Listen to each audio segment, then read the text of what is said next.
अस्सलाम वालेकुम रहमतुल्लाह डियर स्टूडेंट्स। तो आज हम एक बहुत ही इंटरेस्टिंग और बहुत ही इम्पोर्टेंट टॉपिक पे बात करने वाले हैं और टॉपिक है हाउ टू अटेम्प्ट पेपर। इसको बोर्ड एग्जाम कह लीजिए, कोई भी एग्जाम कह लीजिए, आपने उसको कैसे अटेम्प्ट करना है आज हम इस पे बात करेंगे। ठीक है। अच्छा, एक चीज़ आप बच्चों माइंड में रखिएगा कि जब आप पेपर अपना कंप्लीट कर लेते हो ना, पेपर अटेम्प्ट कर लिया, एग्जामिनर के हैंड ओवर कर दिया, तो अब आपका जो फ्यूचर है, आपका जो वो साल है, वो टोटल जो है एग्जामिनर के हाथ में है। ठीक है। अब एग्जामिनर के हाथ में है, इसका क्या मतलब है बच्चों? देखिए, याद रखिए कि जब एग्जामिनर पेपर चेक करता है ना, तो आपके पेपर की वजह से देखें, वो समझ लीजिए कि आपका मुस्तकबिल जो है ना, अब उसके मूड पर डिपेंड करेगा। ये बड़ी इंटरेस्टिंग बात है कि उसके मूड पर कैसे डिपेंड करेगा। रिमेंबर के एग्जामिनर का मूड जो है ना, वो अच्छा हो सकता है आपके पेपर की वजह से, बुरा हो सकता है तो वो भी आपके पेपर की वजह से। ठीक है। तो कुछ चीज़ें हैं बच्चों जो एग्जामिनर का मूड ख़राब करती हैं और कुछ चीज़ें जो है उसका मूड अच्छा भी कर देती हैं। तो उसमें जो वर्ड हम कॉमनली यूज़ करते हैं वो भी है पेपर प्रेजेंटेशन। ठीक है। पेपर प्रेजेंटेशन चले यार मैथ में इतनी मैटर भी नहीं करती, हम कहते हैं कि हैंडराइटिंग का इतना इशू नहीं है, लेकिन ठीक है, फिर भी प्रेजेंटेशन में सिर्फ हैंडराइटिंग का कॉन्सेप्ट नहीं होता, और भी बहुत सारे मामले होते हैं कि आपने पेपर को प्रेजेंट कैसे करना है, लिखना कैसे है। ठीक है। तो चलिए आज हम इंशाल्लाह आपको बताएंगे कि पेपर को आपने अटेम्प्ट कैसे करना है। सबसे पहले तो बच्चों आपको पेपर का पैटर्न पता होना चाहिए कि आपका पेपर जो है वो किस तरह का पेपर होता है और आपसे क्या क्या पूछता है। तो बच्चों आपका जो पेपर होता है ना, उसके टोटल 3 सेक्शंस होते हैं। टोटल 3 सेक्शंस पेपर में आपके पास बच्चों, पेपर में 3 सेक्शंस होते हैं। सेक्शन 1, सेक्शन 1 बेटा लिखा होता है, सेक्शन ए लिखा होता है। ठीक है, या ये वाली गिनती पे वो यूज कर लेता है। ठीक है, सेक्शन 1, और इसमें क्वेश्चन नंबर 1 बच्चों होता है, दैट इज एमसीक्यूज। ठीक है ना, इसमें 20 एमसीक्यूज होते हैं। आपको एक बबल शीट मिली होती है, आपने वो बबल्स फिल करने होते हैं। ठीक है। तो इसमें एक इंपॉर्टेंट ये चीज होती है कि आप जो रफ कैलकुलेशन करनी होती है ना, वो क्वेश्चन पेपर पे नहीं आपने करनी। ठीक है, क्वेश्चन पेपर पे रोल नंबर के अलावा कुछ नहीं लिखना। ठीक है, क्वेश्चन पेपर पर आपने बस रोल नंबर लिखना है, इसके अलावा कुछ भी नहीं लिखिएगा। अदरवाइज आमतौर पर इतना मसला तो नहीं होता, लेकिन वो एग्जामिनर फर्ज कर ले आपकी किसी बात पर उस पे उससे बहस हो गई है, तो वो आपने अगर क्वेश्चन पेपर के ऊपर कुछ लिखा हुआ है ना, तो वो उसको बुनियाद बनाकर आप पर चीटिंग का केस बना सकता है। ठीक है, आमतौर पर इतने वो क्रूल होते नहीं है। ठीक है, ऐसा करते नहीं है, लेकिन फिर भी समझ लीजिए कि अगर आप क्वेश्चन पेपर के ऊपर कुछ लिखेंगे, दैट मीन्स कि आपने कोई रीजन प्रोवाइड कर दी कि आप मुझ पर कोई एलिगेशन लगा सकते हो। ठीक है, तो आपने वो रीजन प्रोवाइड नहीं करनी एग्जामिनर को। तो कोशिश करें कि क्वेश्चन पेपर के ऊपर रोल नंबर के अलावा कुछ भी नहीं लिखें। आपने कुछ कैलकुलेशन करनी है तो आंसर शीट का जो लास्ट पेज होता है ना, उसको यूज करें, लेकिन याद रखें कि बहुत बड़ा बड़ा नहीं लिखना कि आप 1 से 2 पेजेस रफ कैलकुलेशन के ही भर लें। ठीक है, छोटी छोटी सारी कैलकुलेशन कीजिएगा, स्मॉल स्मॉल पैचेस में उसको सॉल्व कीजिएगा। ठीक है। तो अब एमसीक्यूज में तो खैर इतनी कोई डिस्कशन वाली बात नहीं होती, बस यही होता है कि क्वेश्चन पेपर को केयरफुली पढ़ें। हाँ, एक इसमें बड़ी इंपॉर्टेंट चीज होती है, देखिए मैथ में ना 2 टाइप के ऑब्जेक्टिव क्वेश्चन आते हैं, एमसीक्यूज 2 टाइप के।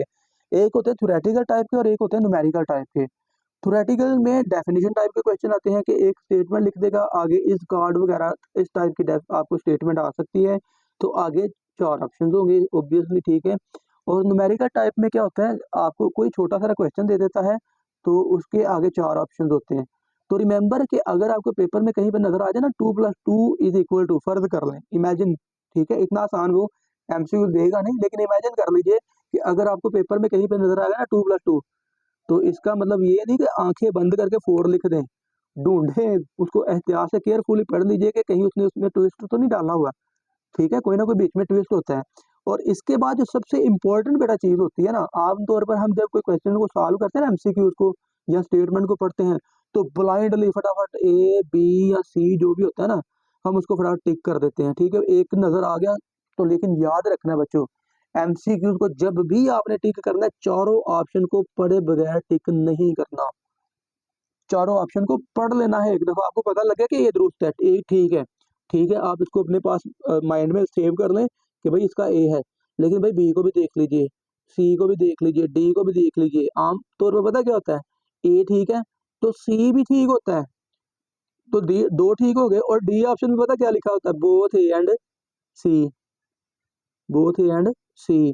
तो इन दैट केस देखिए, आपने फटाफट अगर ब्लाइंडली ए लगा दिया, तो वो तो आपका फिर एमसीक्यू गलत हो गया ना। ठीक है, तो ये बात आपने याद रखनी है कि बाद वो इस तरह के काम करता है जानबूझ के। एग्जामिनर वो है, आपको एक क्वेश्चन में 2 ऑप्शन दे देता है, फिर बोथ का ऑप्शन दे देगा, ठीक है। तो ये बात आपने केयरफुली बेटा याद रखनी है कि आपने 4 के 4 ऑप्शंस को पहले पढ़ना है, फिर उनमें से डिसाइड करना है कि कौन सा इसका पॉसिबल आंसर हो सकता है। ठीक हो गया? तो फिर आप उसका जो भी आंसर आया उसको बबल शीट पे आप वो फिल कर लीजिए जिस तरह भी आपको वो इंस्ट्रक्शन दी गई एग्जाम में। ठीक है। अच्छा बच्चों, ये होता है सेक्शन 1 आपके पास। ठीक है। उसके बाद बच्चों आपके पास आता है सेक्शन 2। सेक्शन 2 कह लीजिए, सेक्शन बी कह लीजिए, या सेक्शन यहाँ पे इस टाइप का 2 लिखा होता है। ठीक है। ये बेटा तीनों में से कुछ भी लिखा हो सकता है। सेक्शन 2 आमतौर पर वो ये रोमन काउंटिंग यूज करता है। ठीक है। सेक्शन 2, सेक्शन बी या सेक्शन 2 ये भी यूज करता है, लेकिन आमतौर पर वो ये चीज यूज करता है। तो बेटा सेक्शन 2 जो है वो कंसिस्ट करता है शॉर्ट क्वेश्चन पर। अब बेसिकली आपका जो सब्जेक्टिव पेपर होता है ना, सब्जेक्टिव, ये पता ना एमसीक्यू वाले को तो आप कहते हो ना ऑब्जेक्टिव, तो ये जो है ये सब्जेक्टिव होता है बच्चों। अब ये आ गया आपके पास शॉर्ट क्वेश्चन और लॉन्ग क्वेश्चन वाला। ठीक है। अब बच्चों सब्जेक्टिव के फर्दर 2 सेक्शन है, सेक्शन 2 और सेक्शन 3। सेक्शन 2 भी है, सेक्शन 3 भी है। सेक्शन 2 में है बच्चों शॉर्ट क्वेश्चन, और सेक्शन 3 में है बच्चों लॉन्ग क्वेश्चन। ठीक है। अब एक बात तो बच्चों आप बचपन से सुनते आ रहे हो कि पेपर में पहले वो चीज करें, वो चीज सॉल्व करें जो आपको सही आती है। ठीक है। अब बात यहाँ पे भी यही है कि जो आपको सही आता है। अब यहाँ पे ये बात कर लीजिए जो आपको बिल्कुल ठीक आता है, जिसका आपको श्योर है कि भाई ये तो हमें सही आता है। ठीक है। अब उसमें देखें आप ना पहले को 5 से 10 मिनट लगा लीजिए, टाइम ये वेस्ट नहीं होगा, डोंट वरी। आपने क्या करना है 5 से 10 मिनट ना क्वेश्चन को रीड कर लेना, देख लेना है कि आपको शॉर्ट क्वेश्चन कौन से आए हैं। उनमें से बेशक ना ये एक तरीका ही होता है कि ये शॉर्ट क्वेश्चन क्वेश्चन नंबर 2 है, क्वेश्चन नंबर 2 है, इसमें आपने से 8 में से 12 करने हैं और 12 में से 8 करने हैं, ये आपने क्वेश्चन सॉल्व करने हैं। तो आपको फर्ज कर लें पहला भी आता है, दूसरा भी आता है। ठीक है। आप छोटा छोटा टिक लगाते जाएं। ठीक है। आपको फर्ज कर लें कुछ 6 क्वेश्चन का अंदाजा हो गया है कि आपको ये आते हैं। फिर क्वेश्चन नंबर 3 देखिए, क्वेश्चन नंबर 4 देखिए, फिर लॉन्ग की तरफ आ जाइए। ठीक है। लॉन्ग आपने जो 5 क्वेश्चन दिए हैं आप पांचों देख लें कि आपने उनमें से कौन से 3 करने हैं। अब आपने देखना है कि आपके लॉन्ग वाले पोर्शन ज्यादा परफेक्ट है, आपको ज्यादा आता है, या शॉर्ट वाला पोर्शन ज्यादा परफेक्ट है वो आपको आता है। ठीक है। तो वो आपने खुद डिसाइड करना है कि आपको कौन सा पोर्शन ज्यादा एक्यूरेट लगता है कि ये आता है मुझे। ठीक है। तो फर्ज कर लीजिए हमें शॉर्ट पहले हम करना चाह रहे हैं। ठीक है। तो अब शॉर्ट को कैसे अटेम्प्ट करें, तो एक चीज जो बच्चों की पॉइंट होता है ना यहाँ पे, जो हमने क्वेश्चन पेपर के ऊपर क्वेश्चन नंबरिंग लिखी होती है ना, उसका बड़ा ही ख्याल रखना है। रिमेंबर के एग्जामिनर के पास ना क्वेश्चन पेपर अपना होता है, क्वेश्चन की स्टेटमेंट लिखने की जरूरत कतई नहीं है। आपने बिल्कुल भी नहीं लिखना राइट एनी 8 शॉर्ट क्वेश्चन, आगे क्वेश्चन की लंबी चौड़ी स्टेटमेंट लिखे, मार्कर के साथ वो है उसको हाईलाइट करें, फिर उसको सॉल्व करें। तो वो इतना लंबा चौड़ा काम करने की जरूरत नहीं है। आप सिंपल क्या करेंगे, क्वेश्चन का पहले एड्रेस बताना है। इमेजिन कि आपने क्या चूज किया है, आप पहले शॉर्ट क्वेश्चंस करना चाह रहे हो, तो बच्चों सबसे पहले आपकी जो हेडिंग होगी ना टॉप पे, जब आप पेपर का स्टार्ट करेंगे तो सबसे पहले टॉप पे आपकी हेडिंग क्या होगी, सेक्शन नंबर 2। तो ये बेसिकली समझ लीजिए कि आपने सिटी का नाम बता दिया एग्जामिनर को कि भाई मैं इस शहर में शॉर्ट क्वेश्चन के शहर में जाने वाला हूँ। तो एग्जामिनर को क्वेश्चन ढूंढने में आसानी होगी कि लो भाई बच्चा शॉर्ट क्वेश्चन करने वाला है। आपने सेक्शन 2 लिख दिया। अब सेक्शन 2 में फर्दर पता है ना क्वेश्चन नंबर 2 है, क्वेश्चन नंबर 3 है, इसमें से भी आपने 12 में से 8 करने हैं। क्वेश्चन नंबर 4 है बच्चों, इसमें आपने 13 में से 9 करने होते हैं। ठीक है। तो जब आपने सेक्शन 2 लिखा तो एग्जामिनर के माइंड में क्वेश्चन नंबर 2, 3 और 4 आ जाएगा। ठीक है। उसके बाद आप देखिए क्वेश्चन नंबर 3, 2, 3 और 4 में से आप किसको चूज करने वाले हो। चले हम तरतीब से फर्ज कर ले चल लेते हैं। आप कहते हो जी हमें मुझे तो क्वेश्चन नंबर 2 सही वाला आता है। ठीक है। तो आपने सेक्शन 2 लिखा, फिर आप इसी के नीचे लिखेंगे क्वेश्चन नंबर 2।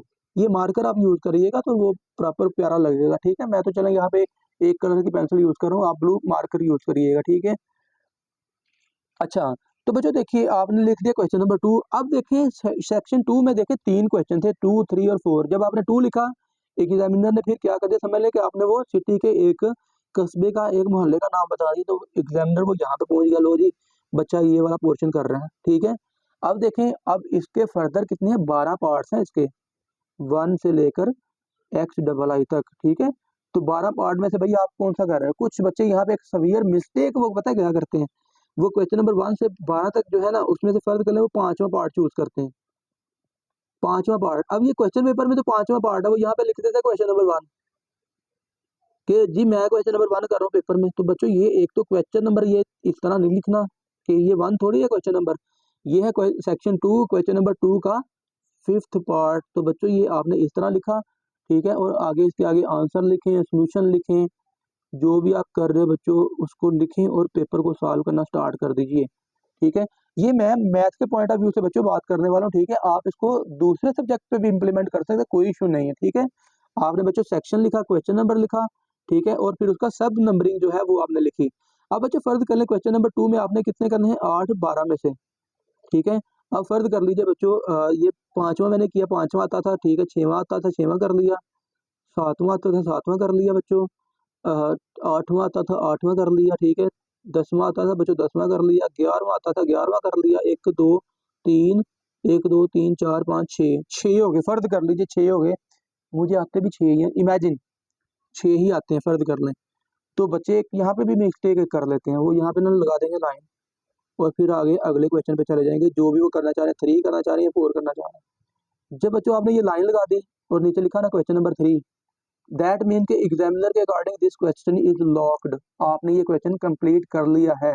तो फिर वो पता क्या करेगा, वो वापस टॉप पे क्वेश्चन नंबर 2 पे जाएगा और आपके 6 क्वेश्चन ठीक थे, टोटल आपने 8 करने थे, 8 क्वेश्चन होते 16 नंबर के, तो वो यहाँ पे आपने 6 किए हैं, तो वो यहाँ पे लिख देता 12/16, ये जी आपने नंबर ऑब्टेन कर लिए 12/16, ठीक हो गया।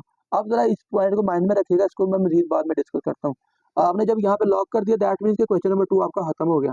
अब क्वेश्चन नंबर 3 पे आ जाइए, तो फिर वहां पे सेम टू सेम फर्ज कर ले, यही मामला आपने किया,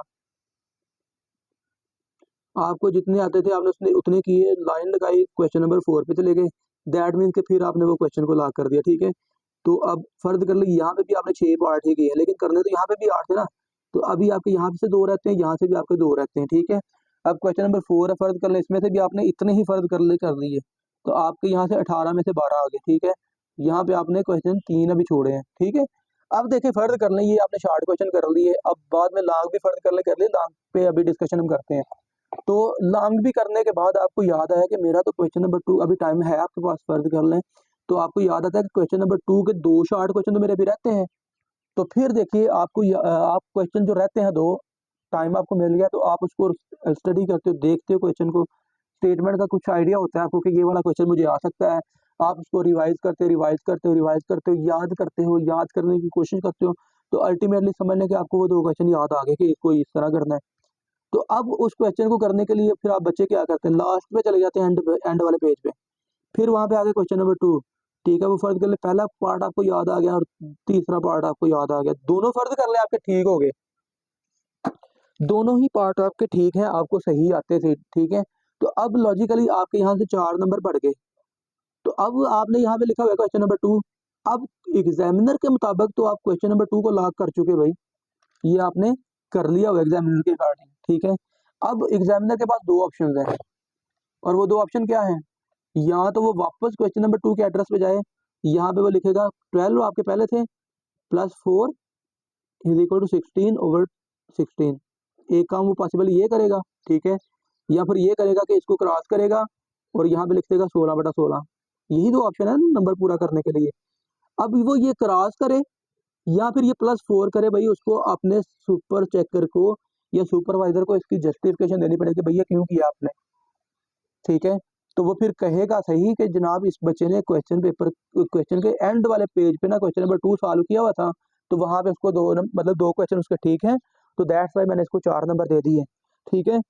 तो अब वो जो क्वेश्चन एंड पे किए हैं वो फिर भाई एग्जामिनर पे मे भी क्वेश्चन आ सकता है कि भाई आपने खुद तो नहीं क्वेश्चन को सॉल्व किया, तो वो फिर इस जस्टिफिकेशन से, इन वजाहतों से बचने के लिए फिर उसके पास हल पता क्या होता है, वो फिर एग्जामिनर पता क्या करता है, ये जो क्वेश्चन आपके जो एग्जैक्ट एक्यूरेट है, ठीक है, इन पे वो लगा देगा क्रॉस, इस पे वो क्रॉस लगा देगा भाई। क्रॉस अगर लगा दिया तो बेटा एक बात याद रखिए कि आपको जिन बच्चों को रीचेकिंग का एक्सपीरियंस है, तो आपको पता है कि रीकाउंटिंग होती है, रीचेकिंग नहीं होती। आप वहां पे कतन ये क्लेम नहीं कर सकते कि मेरा ये क्वेश्चन ठीक था, जानबूझ के ये गलत किया गया, ये ठीक था, ये गलत किया गया, भाई इसको ठीक करें, तो ऐसा नहीं है बेटा। एग्जामिनर के क्रॉस को आप चैलेंज नहीं कर सकते, क्रॉस है तो क्रॉस है, ठीक है। हाँ, ये भी एक एडवांटेज भी है कि अगर ठीक है तो वो भी ठीक ही है, ठीक है, वो भी अब एग्जामिनर क्रॉस नहीं कर सकता, ठीक है। अब देखिए बच्चों, जो क्रॉस उसने कर दिया आप उसको करेक्ट नहीं करवा पाएंगे, ठीक है। तो आपको फिर करना क्या पड़ेगा, अब इसका हल क्या है, ठीक है। अब देखिए हमने तो उसको अवॉइड करना है ना, अब बच्चों देखें इसका हल ये होता है कि आप देखें ना क्वेश्चन नंबर 2 आप सॉल्व कर रहे हो, क्वेश्चन नंबर 2 सॉल्व कर रहे हो तो बेटा आपने फर्ज कर ले 6 पार्ट सॉल्व कर लिए, जैसे हमने पहले डिस्कस कर लिया है कि फलां पार्ट आपने सॉल्व कर लिए हैं, फर्ज कर लें 6 आपने कर लिए, अभी रहते हैं 2, ठीक है। अब फर्ज कर लें आपके माइंड में नहीं आ रहे, तो बच्चों आपने ये करना है अंदाजन ना 2 क्वेश्चन की स्पेस छोड़ देनी है। एक अंदाजा तो होती है ना कि आपका पीछे क्या रूटीन चलती आ रही है कि एक पेज में मेरे 2 शॉर्ट क्वेश्चन हो रहे हैं, 3 शॉर्ट क्वेश्चन हो रहे हैं, तो अंदाजन थोड़ी सारी स्पेस छोड़ के फिर नीचे लाइन लगाइए और फिर अगले क्वेश्चन की तरफ जाइए, ठीक है। तो इसमें क्या होगा, इसका फायदा ये होगा कि आपने अब भी समझ लिया कि क्वेश्चन 2 में स्पेस छोड़ी हुई है, अगर आपको बाद में वो क्वेश्चन याद आते हैं तो आप बाद में वापस उस एड्रेस पे आए, क्वेश्चन नंबर 2 पे आए, फिर उसको सॉल्व करें, ठीक हो गया। तो फिर आपने बेटा वहां पे क्या करना है, उस क्वेश्चन को सॉल्व करना है और फिर आपको उसके नंबर वो कटने का, इस क्रॉस का सही होने के बावजूद इस क्रॉस का खतरा जो है वो टल जाता है बच्चों, ठीक है। तो आपने थोड़ी सारी इसकी स्पेस छोड़ देनी है। ये बाकी क्वेश्चन के लिए भी यही मामला है, अगर क्वेश्चन नंबर 3 में कुछ रह गए हैं तो उसके लिए भी थोड़ी सारी स्पेस छोड़ दें, क्वेश्चन नंबर 4 में कुछ रह गए तो उसके लिए भी थोड़ी सारी स्पेस छोड़ दें, तो फिर बाद में एंड पे कर लीजिएगा।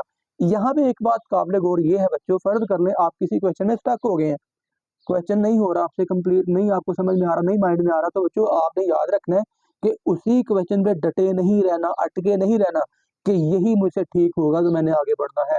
तो भाई जो क्वेश्चन आपसे अटक गया है, सॉल्व नहीं हो पा रहा, उसको वहीं पे स्टॉप कर दें, टाइम वेस्ट नहीं करना। आप क्या कर दें, अगला क्वेश्चन कंटिन्यू कर लीजिए, ठीक है। अगला क्वेश्चन कंटिन्यू करें और उसको सॉल्व करना स्टार्ट कर दीजिए, ठीक है। तो ये है बच्चों शॉर्ट के बारे में, आपने इस तरह से काम करना है। और अब आ जाइए लॉन्ग के बारे में, ठीक है, लॉन्ग को आपने कैसे डील करना है। तो बेटा लॉन्ग क्वेश्चन जो है आपको आमतौर पर जो है हमारे पास मैथ में वो 5 क्वेश्चन होते हैं जिसमें से आपने 3 करने होते हैं, ठीक है, 5 में से 3 आपने करने होते हैं। क्वेश्चन नंबर बेटा 5 होता है, उसका ए और बी पार्ट होते हैं। Question number 6 A part B part, question number 7 A part B part, question number 8 A part B part और question number 9 A part B part, ठीक है। अब बच्चे देखें आपने ऑब्वियसली वो 3 चूज करने हैं जो आपको जिनके दोनों पेयर सही आते हैं, ठीक है। याद रखें बच्चों को यहाँ पे चालाकी करने की कोशिश नहीं करनी। कुछ बच्चे यहाँ पे एक चालाकी करते हैं कि फर्ज कर लें क्वेश्चन 5 का ए पार्ट आता है, क्वेश्चन नंबर 9 का बी पार्ट आता है, तो वो इसका ए और इसका बी मिला देते हैं, ठीक है। तो फर्ज कर लें बेटा ये भी आपका ठीक है, ये भी आपका ठीक है, लेकिन आपने चीटिंग समझ लें कि ये चीटिंग में आता है, ठीक है। आपने क्या किया, एग्जामिनर को बेवकूफ बनाने की कोशिश की है। तो रिमेंबर के क्वेश्चन पेपर तो उसके पास है और इतने ज्यादा पेपर चेक करके उसको जुबानी सारा कुछ याद हो गया था कि फलां क्वेश्चन किस जगह पे है, उसकी रकम क्या है, उसकी स्टेटमेंट क्या है, किसका पेयर किसके साथ है, उसको सारा कुछ याद हो चुका होता है। तो अगर आप इस तरह की चालाकी करेंगे तो फिर मतलब फर्ज कर ले आपने लिखा क्वेश्चन नंबर 5 ए पार्ट 5 के ले लिया और बी पार्ट आपने 9 से उठा लिया, तो बच्चों उसको पता तो लग ही जाना है। तो वो वही कहेगा कि ये मुझे बेवकूफ समझता है, तो वो इस चीज का माइंड करेगा, गुस्सा करेगा। तो वो फिर आपका जो क्वेश्चन नंबर 5 का ए पार्ट, ठीक है, तो गुस्से से एहतिजाजन ये कि उसको क्रॉस कर सकता है, इसको भी क्रॉस कर सकता है। आमतौर पर करते नहीं है, इतने जालिम है नहीं, लेकिन बेटा समझ लें कि आपने उसको एक रीजन दे दी कि भाई आप इस तरह कर लें, ठीक है। तो आपने बच्चों कोई ऐसी रीजन नहीं देनी जिसकी वजह से उसको आप पर गुस्सा आए, आप पे वो नाराज होकर ये देखें ये क्या कर रहा है, ठीक है। तो आप बच्चों 3 पार्ट आपने चूज करने हैं, तो एक्यूरेट वो पार्ट चूज कीजिए जो आपको 3 सही आते हैं, जिसके दोनों पार्ट आते हैं। या चलें फर्ज कर लें आपको तीनों नहीं आते तो आप 2 चूज करें, 1 चूज करें, जिनका एक एक आता है तो उनका एक एक ही करिए, ठीक है। वो आपको फिर चीटिंग करने की जरूरत नहीं है कि आप उसको मतलब बेवकूफ बनाने की कोशिश करें, ठीक है। तो इसमें भी बात बेटा ये है कि आप फर्ज कर लें किसी क्वेश्चन में स्टक हो गए हो, ठीक है, तो फंस गए हो, तो बेटा उसको स्टॉप कर देना है, उसको आपने उसमें मजीद टाइम वेस्ट नहीं करना, आपने उसको क्वेश्चन को वक्ती तौर पे रोक देना है और फिर बच्चों अगले क्वेश्चन की तरफ चले जाना है, ठीक है बच्चों। तो एक चीज और जो है वो बड़ी सबसे ज्यादा अहम जो है वो है टाइम मैनेजमेंट। टाइम कैसे मैनेज करें, तो टाइम का तो बड़ा देखें एमसी ये जरा ये सबसे की पॉइंट है आज के लेक्चर का, ठीक है। तो पहले नंबर पे बेटा एमसीक्यू जो आपके होते हैं ना, एमसीक्यू वो 30 मिनट के होते हैं, ठीक है, 30 मिनट्स के। तो इस पे तो चले कोई डिबेट नहीं है, वही वो 30 मिनट में आपने एमसीक्यू वापस करने होते हैं। अब बाकी आपके पास बचते हैं 2 घंटे 30 मिनट, ठीक है। तो बेसिकली 2 घंटे 30 मिनट का मतलब है जनाब 60 120 150 मिनट तकरीबन, ठीक है ना। अब जरा गौर कीजिएगा बच्चों, आपने टोटल शॉर्ट क्वेश्चन होते हैं आपके पास 37 शॉर्ट क्वेश्चन जो है आपने करने होते हैं 25 बटा 37, ठीक है, 25 आपने करने होते हैं कितने में से, 37 में से। तो आम तौर पर बच्चों याद रखिए कि शॉर्ट क्वेश्चन की एवरेज होती है ना, एवरेज शॉर्ट क्वेश्चन वो 3 मिनट्स पर क्वेश्चन होती है, 3 मिनट्स पर क्वेश्चन, शॉर्ट क्वेश्चन, ठीक है, 3 मिनट्स पर शॉर्ट क्वेश्चन। तो 25 × 3 कितना हो गया, 75 मिनट यहाँ पे आ गए, ठीक है, ये बात ध्यान में रखिएगा। तो आप एवरेज माइंड में रखिए। फर्ज कर ले आपने क्वेश्चन नंबर 2 स्टार्ट किया ना, तो आपने 8 पार्ट करना है, तो 8 3 24, आप माइंड में रखें कि आपने आधा घंटा लगाना है, 24 मिनट ही लगाने हैं इस पे, ठीक है। तो इससे ज्यादा टाइम कोशिश करें कि ना वेस्ट आपका हो, ठीक है। अब ये आपके हो गए 75 मिनट, यानी कि 1 घंटा 15 मिनट, ठीक है, 1 घंटा 15 मिनट ये आपके लग गए। अब उसके बाद आते हैं लॉन्ग क्वेश्चन की तरफ। लॉन्ग क्वेश्चन में बच्चों क्या होता है, लॉन्ग क्वेश्चन में आपने 5 में से 3 करने होते हैं, 3 के बजाय हम यहाँ पे 6 लिखते हैं ना, क्योंकि हर क्वेश्चन के 2 पार्ट्स हैं, ठीक है। तो 6 क्वेश्चन आपने करने होते हैं, समझ लीजिए कितने में से, 10 में से, ठीक है। 5 क्वेश्चन का मतलब 10 पार्ट, और 10 में से आपने 6 पार्ट बच्चों करने होते हैं, ठीक है। तो बच्चों देखें, अब लॉन्ग क्वेश्चन की जो एवरेज होती है ना बेटा, वो 10 मिनट होती है, 6 × 10 मिनट, तो ये बच्चों कितना आ गया, 60 मिनट। 2 घंटे 15 मिनट यहाँ पे आ गए, ठीक है, और सॉरी 1 घंटा 15 मिनट, और 1 घंटा फर्ज करना यहाँ पे लग गया, ठीक है। तो आपके पास टाइम कितना लग गया, 2 घंटे 15 मिनट। तो फिर भी टाइम आपके पास स्पेयर 15 मिनट बच जाते हैं। रिमेंबर कि ये टाइम खुला डुला टाइम बता रहा हूँ मैं आपको, 3 मिनट शॉर्ट क्वेश्चन के लिए। शॉर्ट क्वेश्चन बहुत सारे ऐसे होते हैं जो 1 मिनट से भी कम दौरानिये में हल हो जाते हैं, ठीक है। शॉर्ट क्वेश्चन जो है वो बहुत सारे ऐसे भी होते हैं जो लेस देन 1 मिनट में हल हो जाते हैं, ठीक है। तो ये बात दिन में रखिएगा, ठीक है। तो टाइम आपको ये बड़ा खुला डुला बता रहा हूँ, यानी कि टाइम का तो भाई कोई इश्यू किसी किस्म का नहीं है। टाइम को आपको काफी ज्यादा 3 घंटे आपका टाइम होता है, तो वो काफी टाइम होता है, ठीक है। अच्छा बच्चों, तो एक चीज आपने और ध्यान में रखनी है, जब आपको पेपर मिला है ना, ठीक है, तो आमतौर पर बच्चे पता क्या करते हैं, तो वो जनाब जल्दी होती है किसी बात की, मैंने पासिंग नंबर का कर लिया है तो छोड़ के निकल गए, ठीक है, या मुझे मुझे इतना ही आता है तो क्वेश्चन पेपर मैंने बस ठीक है जी, एग्जामिनर को आंसर शीट दी, पेपर छोड़ के चले गए। रिमेंबर बेटा, आज एक बात माइंड में रख लें कि हर सूरत हर सूरत हर सूरत पेपर में टाइम पूरा देना है।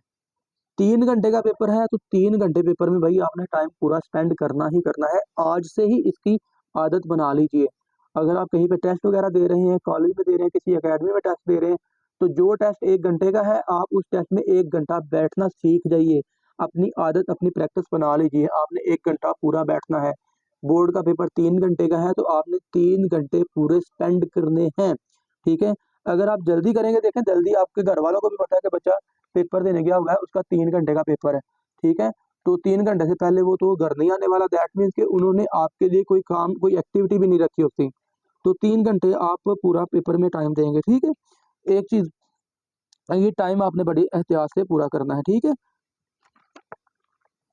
ठीक है बच्चों। तो टाइम आपने पूरा करना है, टाइम जितना है 3 घंटे है, तो 3 घंटे आपने हर सूरत बैठना है, ठीक है, 3 घंटे बैठना है। और दूसरा बच्चों, क्वेश्चन पेपर की जो रिक्वायरमेंट है कि इतने शॉर्ट क्वेश्चन करने हैं, इतने लॉन्ग करने हैं, तो बच्चों उतने पूरे करके ही छोड़ने हैं हर सूरत।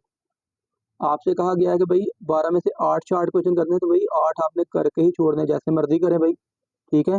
आपको आते हैं, जितने आते हैं वो उतने परफेक्ट करें, जितने नहीं आते उनका कोई आइडिया लगाएं, स्टेटमेंट लिखें, कुछ ना कुछ उसका तुक्का लगाने की कोशिश करें। ब्लैंक नहीं छोड़ना भाई, पेपर हर सूरत पूरा करना है। देखें बात पता क्या होती है, एग्जामिनर जो है वो आपको पास करने की कोशिश करता है, ठीक है। फर्ज कर ले मैं पेपर चेक कर रहा हूँ ना, तो मेरी कोशिश होगी कि मैं बच्चे को पास कर दूं, मैं नंबर दूं बच्चे को। तो रिमेंबर के बच्चे को नंबर देने के लिए भाई आपका कुछ लिखा होना चाहिए, ठीक है। मैं ब्लैंक पेज पे टिक लगा के नंबर नहीं दे सकता। आपने कुछ लिखा होगा तो मेरे पास एक रीजन होगी कि इसने ये फला लिखा हुआ है, इस बेस पर मैंने इसको नंबर दे दिया, ठीक है। तो वो इशू इतना खास नहीं होता, ठीक है। आप कुछ ना कुछ लिख दीजिए, ठीक है। आपने पेपर खाली नहीं छोड़ना। तो 2 पॉइंट्स है बच्चों, पेपर पूरा करना है हर सूरत, जितनी रिक्वायरमेंट है, ठीक है। पेपर पूरा करें, टाइम पूरा स्पेंड करें, ठीक है। तो इंशाल्लाह इंशाल्लाह बेटा आप फेल नहीं होंगे, ठीक है। तो इस तरह बेटा ये एक मैंने आपको तरीकाकार बताया कि आप पेपर को किस तरह हल करें, ठीक है। तो आई होप कि पैटर्न को आपने अंडरस्टैंड किया है। तो अगर आप टाइम को इस तरह मैनेज कर लें, तो फिर बच्चों आपका टाइम भी कम इंशाल्लाह ज़ाया नहीं होगा और आपका पेपर भी पूरा हो जाएगा, ठीक है। तो अगर आपको पेपर के हवाले से, स्कीम के हवाले से किसी भी किस्म की हेल्प की ज़रूरत है, तो आप बच्चों हमें कमेंट सेक्शन में बता दीजिए, हमें व्हाट्सएप पे कर दीजिए, मैसेज कर दीजिए, ईमेल कर दीजिए, और जाते हुए हमारे चैनल को लाजमी तौर पर सब्सक्राइब कर दीजिएगा और दोस्तों के साथ शेयर कीजिएगा। आप सबका बहुत शुक्रिया बच्चों। अल्लाह हाफिज़।